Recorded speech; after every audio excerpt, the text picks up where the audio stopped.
Bonsoir à tous, bienvenue à la une de ce journal. Le projet de loi de finances pour 2018, demain devant l'Assemblée populaire nationale, une lecture dans le projet du texte qui prévoit une série de mesures pour soutenir la sphère productive tout en maintenant le dispositif de solidarité nationale.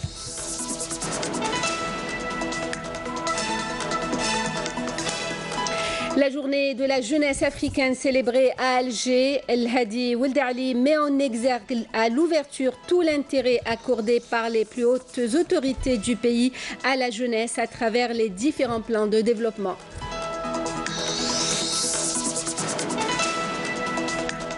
La livraison du projet de la Grande Mosquée d'Alger dans sa totalité avant fin 2019, annonce le ministre de l'Habitat et de l'Urbanisme qui inspectait le chantier en compagnie d'autres membres du gouvernement.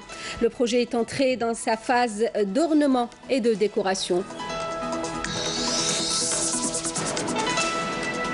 Pêche et aquaculture, le partenariat Algérie-Corée du Sud va permettre entre autres de créer des fermes d'élevage de la crevette en milieu marin et dans l'eau douce.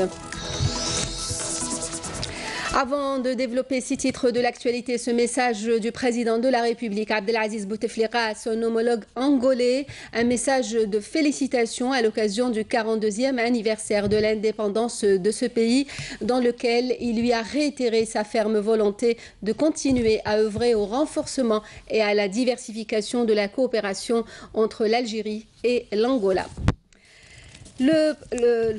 L'Assemblée populaire nationale reprendra ses travaux demain, je vous le disais en titre, en séance plénière consacrée à la présentation et au débat du projet de loi de finances pour 2018. Après sa présentation, le PLF 2018 sera débattu par les membres de l'APN jusqu'à mardi 14 novembre. La réponse du ministre des Finances, Abdelrahman Raouia, aux préoccupations des députés interviendra à l'issue des débats. Le projet de loi de finances pour 2018 prévoit une série de mesures législatives et fiscales, des mesures pour soutenir la sphère productive avec un rééquilibrage budgétaire sur 5 ans, tout en maintenant le dispositif de la solidarité nationale. Les principaux axes du texte avec Emel Barba. Avec ce projet de loi de finances 2018, le gouvernement mise sur de nouvelles alternatives et dispositions effectives permettant d'édifier une économie nationale plus solide et moins vulnérable. Il s'agit en premier lieu d'instaurer une décentralisation plus large de l'acte d'investir et le renforcement de l'outil de production nationale grâce à une gestion plus rationnelle et transparente des ressources financières du pays tout en préservant le dispositif de la solidarité nationale.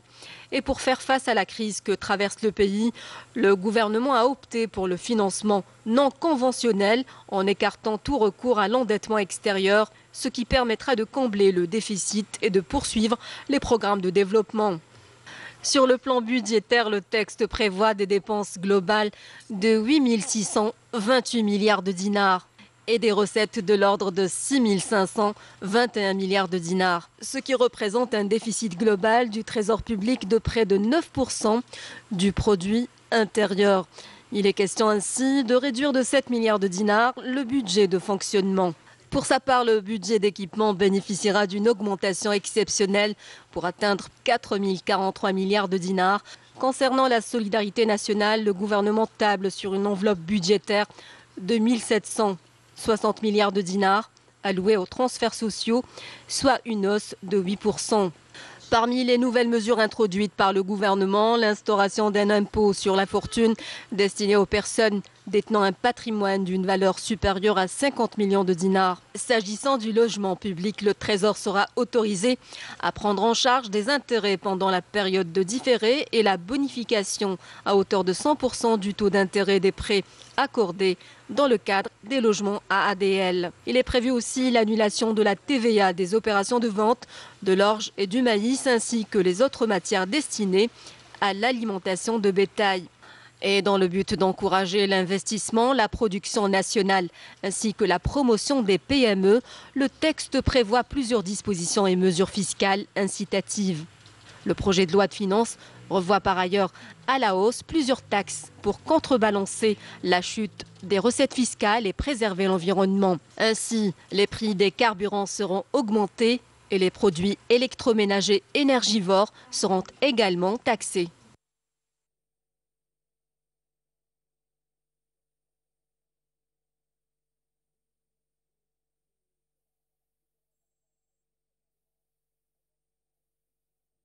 Allahu Akbar, Allahu Akbar. Ashhadu an la ilaha illallah.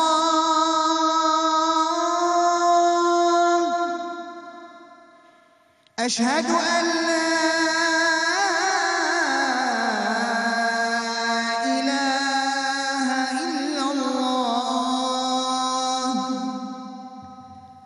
أشهد أن محمدًا رسول الله.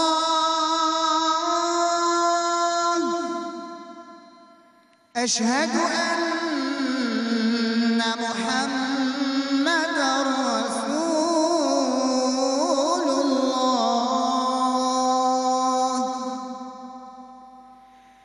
حي على الصلاة.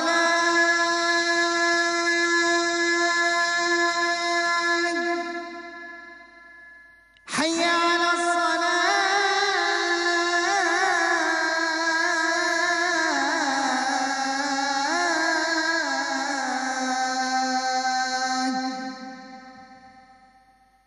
حي على الفلاح.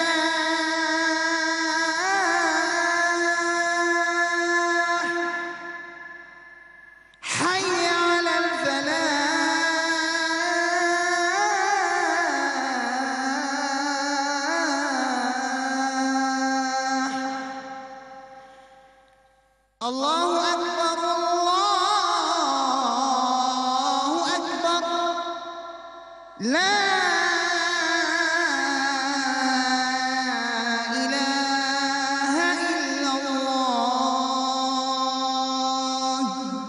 اللهم رب هذه الدعوة التامة والصلاة القائمة آت محمدا الوسيلة والفضيلة وابعثه مقاما محمودا الذي وعدته.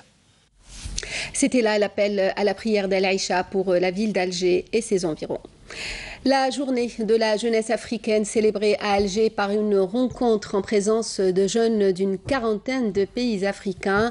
Intervenant à l'ouverture, le ministre de la Jeunesse et des Sports, El-Hadi Ould Ali, a mis en exergue tout l'intérêt accordé par les plus hautes autorités du pays à la jeunesse à travers les différents plans de développement. Mounana Ouelhamoudi.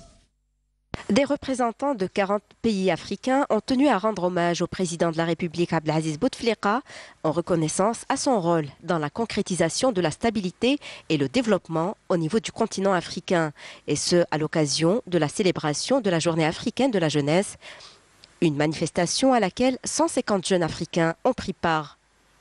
Les autres continents se sont développés à travers l'entrepreneuriat. C'est sur l'entrepreneuriat que nous devons investir. Le développement socio-économique passe inéluctablement par l'éducation. Les pays africains doivent investir dans le développement du secteur de l'éducation. Les jeunes doivent contribuer au développement de leur pays.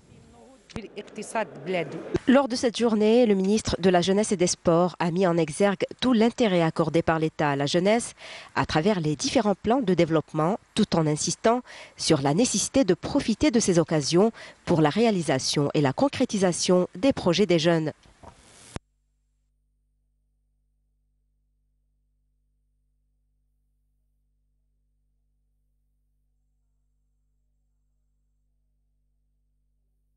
Le son, on essaiera d'y revenir dans ce journal.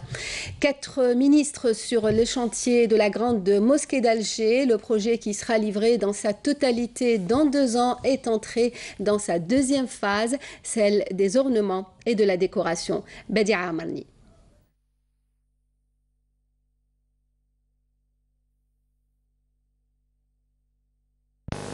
Les travaux de la Grande Mosquée d'Alger rentrent dans leur deuxième phase de réalisation. Ils concernent l'aménagement interne et l'ornement en préservant le cachet authentique et l'identité algérienne. Des infrastructures accompagnant cette mosquée et les espaces verts s'étendent sur 17 hectares. Il s'agit d'un méga-projet mis en œuvre par son Excellence le Président de la République qui sera un joyau architectural et apportera une touche esthétique supplémentaire à la capitale. Nous sommes dans la deuxième phase qui concerne la décoration. Chaque aspect esthétique doit être pris en considération et travaillé avec soin et harmonie. Mohamed Issa, ministre des Affaires religieuses et d'Iwaqf, a insisté sur l'expérience étrangère dans la gestion de la mosquée. Les références religieuses adoptées seront toutefois nationales.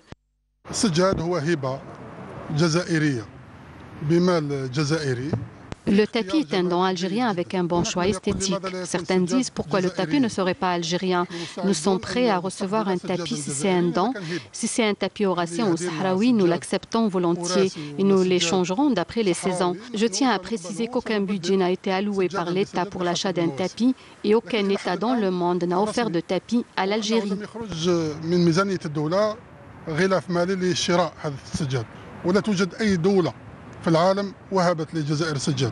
Le ministre de l'Habitat a insisté aussi sur la réception de ce projet dans les délais prévus. Nous sommes satisfaits de cette cadence. Toutes les difficultés sont aplanies. Nous continuerons à suivre de près ce projet pour le livrer dans les délais, soit avant la fin 2019. A souligné que 3 commissions chargées du suivi de la calligraphie des versets coraniques seront installées par le ministère des Affaires religieuses. On vous en parlait hier dans ce journal de cette volonté du gouvernement à développer le secteur de la pêche et de l'aquaculture. L'Algérie compte s'appuyer aussi sur la coopération comme celle qui va se faire avec la Corée du Sud. Un projet de partenariat qui va permettre entre autres de créer des fermes d'élevage de la crevette en milieu marin et dans l'eau douce. Les explications de Amel Warba. Il s'agit là d'un partenariat fructueux entre l'Algérie et la Corée du Sud dans le domaine de la pêche et de l'aquaculture qui permet de profiter jusqu'à 2035 du savoir-faire avéré des Sud-Coréens pour augmenter la production de poissons, avec une expérience édifiante pour la création de fermes d'élevage de la crevette en milieu marin et dans l'eau douce.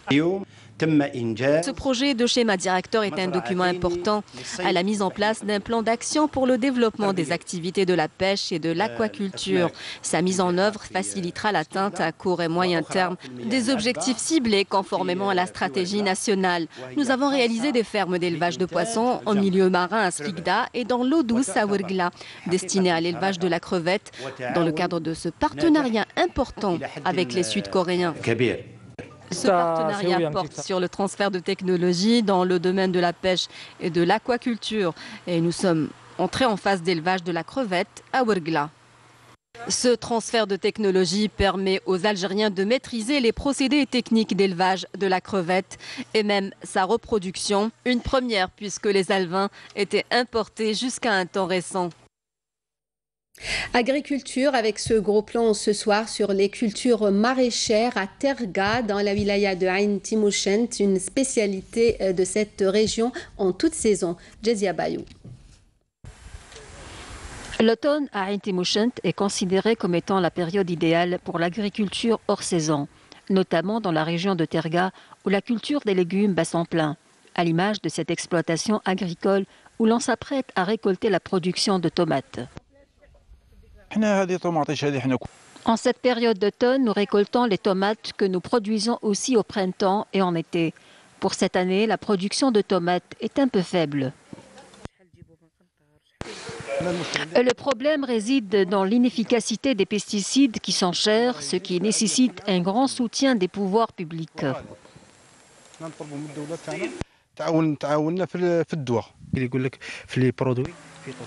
Ils disent que les pesticides ne sont pas efficaces alors qu'ils ignorent un point essentiel. Ces produits ne peuvent être efficaces qu'une seule fois. Lorsque le produit est utilisé la première fois, il ne peut être efficace pour une autre utilisation. Le consommateur se réjouit de l'abondance de la production, mais qu'en est-il de la spéculation sur les prix des légumes ? La spéculation commence dans les marchés de gros. Nous vendons nos produits aux mandataires qui les conduisent jusqu'au marché de gros et c'est là où commence la spéculation. Nous espérons que cette production soit bénéfique pour tous les consommateurs sur le plan du prix et de la quantité. Et nous espérons que les autorités locales interviennent pour freiner tous ces intermédiaires qui sont à l'origine de toutes les spéculations. Pour une meilleure récolte, la production des fruits et légumes se poursuit durant cette saison d'automne et pendant toute l'année. Nouvelle escale pour la caravane de l'entrepreneuriat des jeunes. Cette fois-ci, c'était au tour des jeunes porteurs de projets d'El Oued de venir s'informer directement auprès des organismes concernés. Bedia Amani. Même si cette caravane change de destination, son objectif reste le même. Renforcer l'esprit entrepreneurial des jeunes et les encourager à créer leur propre entreprise. Notre rôle, c'est de sensibiliser les jeunes sur les opportunités qu'offre l'État à travers les différents dispositifs mis en place pour réaliser leurs projets et participer au développement de l'économie nationale.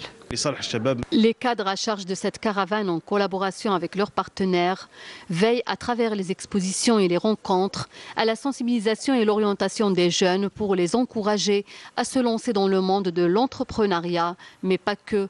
Il s'agit aussi de leur apprendre comment réussir leurs projets. Nous ambitionnons d'atteindre un nombre de 300 micro-entreprises au niveau de la wilaya d'El Oued dans différents secteurs d'activité, avec à la clé la création de nombreux postes d'emploi.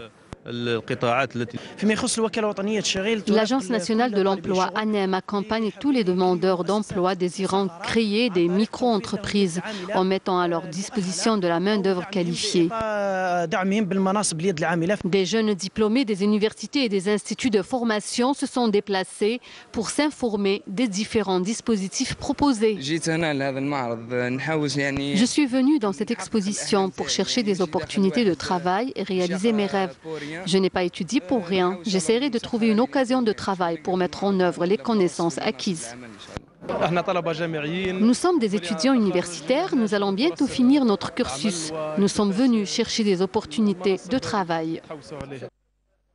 Pour encourager la jeunesse, des exemples de projets réussis ont été mis en avant dans cette caravane de sensibilisation. Des conférences ont été également animées par des spécialistes et des représentants des différents secteurs. Le but étant de booster la jeunesse et les pousser à aller de l'avant. L'importance de la médecine générale en tant que discipline autonome en matière de promotion du système de santé en Algérie, soulignée hier à Boumerdès par les participants à une rencontre régionale. Le médecin généraliste est le pilier du système de santé national. Son rôle doit être de ce fait réhabilité. Bedia Amani.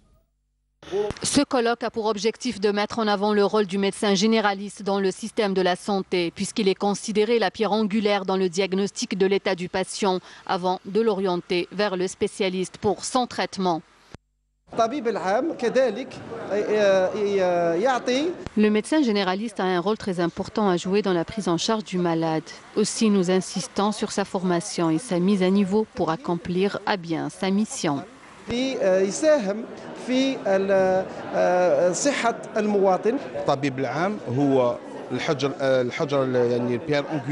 médecin généraliste jouit d'une importante place dans le dispositif médical. Le ministère fait un grand travail pour réhabiliter le médecin généraliste. Cette rencontre a vu la participation de nombreux médecins venus des différentes régions du pays. Elle s'inscrit également dans le cadre de la formation continue et de la mise à niveau des médecins. Le médecin généraliste, il peut n'importe quelle maladie, diabète, hypertension, le cancer et surtout les maladies rénales. Aujourd'hui, il est attendu du médecin d'accompagner le patient, de le sensibiliser, de lui indiquer comment prendre son traitement et surtout de le convaincre. C'est ça le véritable accompagnement du malade selon les recommandations de l'Organisation mondiale de la santé, OMS. Cette rencontre vise à réhabiliter la place du médecin généraliste qui est le premier maillon auquel recourt le patient. À noter qu'environ 38 000 médecins exercent dans la médecine générale en Algérie et qu'environ 3 000 médecins sont formés annuellement par les universités du pays, dont 1 500 généralistes. Lutte antiterroriste, des détachements de l'armée nationale populaire ont arrêté hier à Batna le terroriste dénommé A. Yacoub et ont procédé à l'arrestation de 6 éléments de soutien au groupe terroriste. L'opération a permis, annonce le ministère de la Défense nationale, la récupération d'un fusil de chasse et d'un fusil à pompe. Par ailleurs, des détachements de l'ANP ont intercepté à Tamanrasset et Ingezem 8 contrebandiers et saisi 9 détecteurs de métaux, 6 marteaux-piqueurs, 17 groupes électrogènes ainsi que des détonateurs d'explosifs, tandis que des éléments de la gendarmerie ont saisi à Al-Bayad un fusil de chasse, un fusil de guerre et une quantité de munitions. On passe à l'actualité à l'étranger. Des dizaines de milliers de Palestiniens ont commémoré ce samedi à Gaza le 13e anniversaire de la mort de l'ancien dirigeant historique Yasser Arafat. Les participants brandissaient des drapeaux palestiniens et des pancartes appelant à l'unité, comme vous le voyez sur ces images de l'équipe du correspondant de la télévision algérienne Wissem Abou Zaïd. Le président libanais Michel Aoun a appelé ce samedi l'Arabie saoudite à éclaircir les raisons qui empêchent son premier ministre démissionnaire Saad Hariri de rentrer au pays. Une semaine après l'annonce de sa démission, le retour de Saad Hariri au Liban se fait toujours attendre et le président n'a toujours pas accepté sa démission, assurant qu'il attendait de le rencontrer pour en discuter avec lui.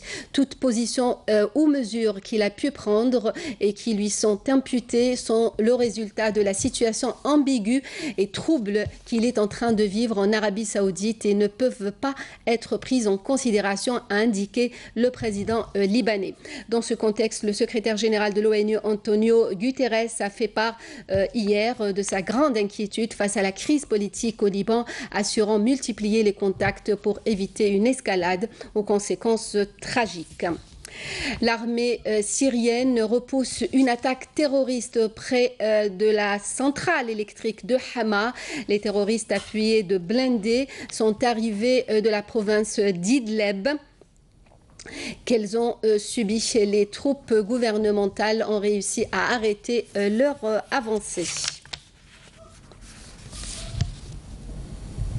Retour à l'actualité en Algérie et à la journée de la jeunesse africaine célébrée donc ce samedi à Alger par une rencontre en présence de jeunes Africains venus d'une quarantaine de pays. Mouna Nawel Hamoudi.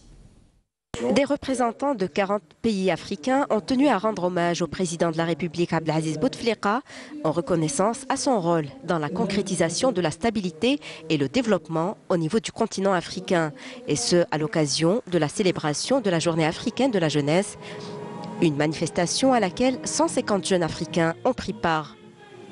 Les autres continents se sont développés à travers l'entrepreneuriat.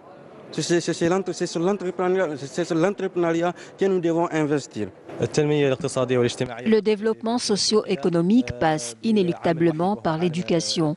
Les pays africains doivent investir dans le développement du secteur de l'éducation. Les jeunes doivent contribuer au développement de leur pays.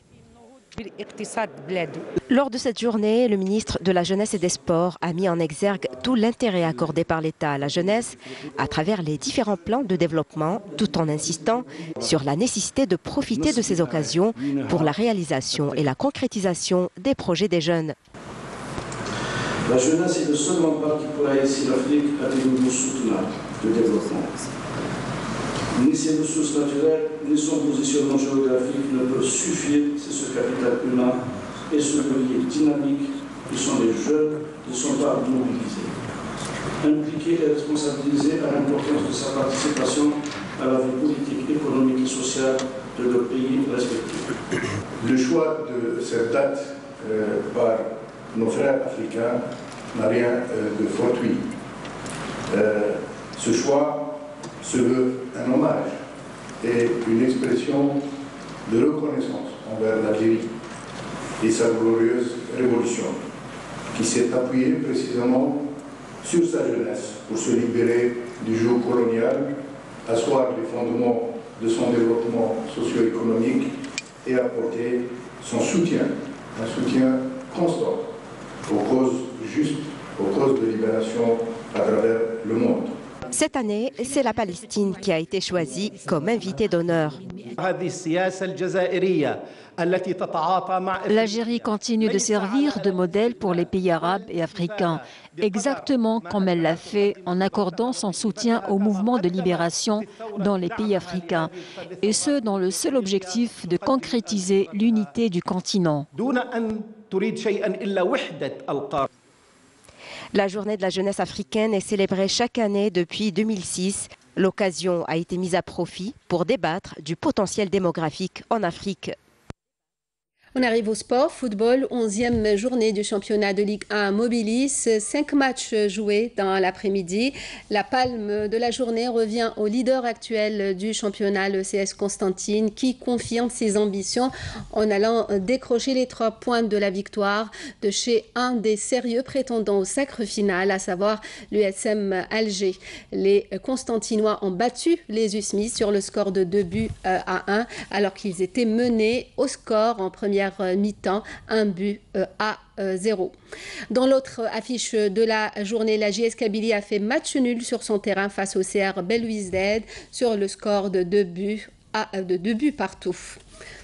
Au moment où le Mouloudia d'Oran a battu l'OM Médéa par 2 buts à 0.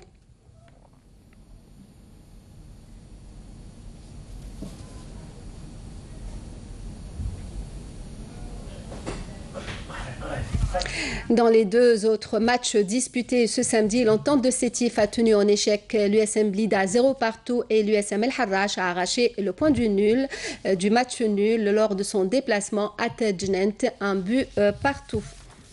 Et avant de nous quitter, vous pourrez suivre ce soir un documentaire de Bouzid Weld Hossein aux armes indigènes, un documentaire sur l'enrôlement forcé des Algériens par l'armée française durant la Première Guerre mondiale. Ce sera juste après le journal de 20h. À présent, le rappel des titres.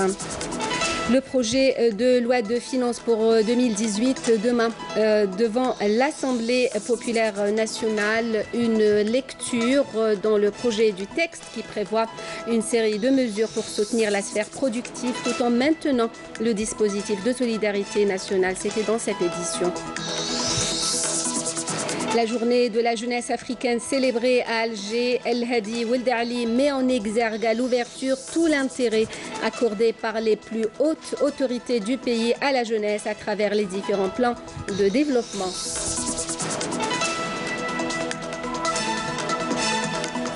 La livraison du projet de la Grande Mosquée d'Alger dans sa totalité avant fin 2019, annonce le ministre de l'Habitat et de l'Urbanisme qui inspectait le chantier en compagnie d'autres membres du gouvernement. Le projet est entré dans sa phase d'ornement et de décoration.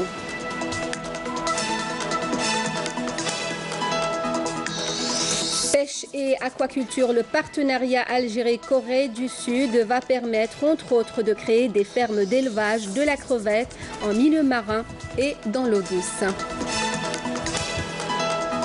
Merci de nous avoir suivis. Le prochain journal est à 20h, l'édition en arabe. Demain, retrouvez à midi Amina Zahouf et à 19h, Zohir Bendimrad. Merci de nous rester fidèles. Passez une très bonne soirée.